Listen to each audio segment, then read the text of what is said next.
Magandang umaga mga igan. Simula ngayong araw hanggang sa susunod na buwan, isasara muna ang ilang lane ng Marcos Highway sa bandang Antipolo City. Yan ay dahil sisimulan ng itayo ang bagong istasyon ng LRT2. Narito unang balitan, Victoria Tulad, live. Victoria! Igan, asahan ng araw ang pagsisikip ng trapiko dito sa Marcos Highway sa Antipolo City dahil simula ngayong araw ay ilang lanes ang isasara para gawin ang Masinag Station ng LRT2. June 1, 2017 hanggang July 13, 2018, gagawin ang Masinag Station ng LRT2 sa Antipolo City bilang bahagi ng LRT2 East Extension Project. Dahil dito, simula ngayong araw ay isasara na ang tig-dalawang lanes ng east at westbound ng Marcos Highway mula Cornell Hospital hanggang SM City, Masinag. Kailangan nalang maghanda ng mga motorista at commuters sa posibleng pagsisikip ng trapiko mula ngayong araw.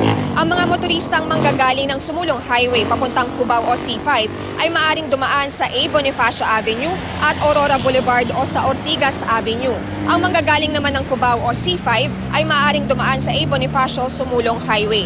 Kapag natapos na ang Masinag Station, ayon sa DOTR ay madadagdagan ng 4 na kilometro ang linya ng LRT2 mula Santolan, Pasig.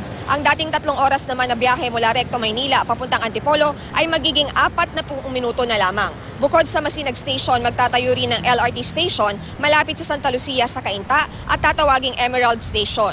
Pero sa August 2018 pa inaasahang matatapos ang LRT2 East Extension at sa first quarter naman ng 2019 sisimulang gamitin.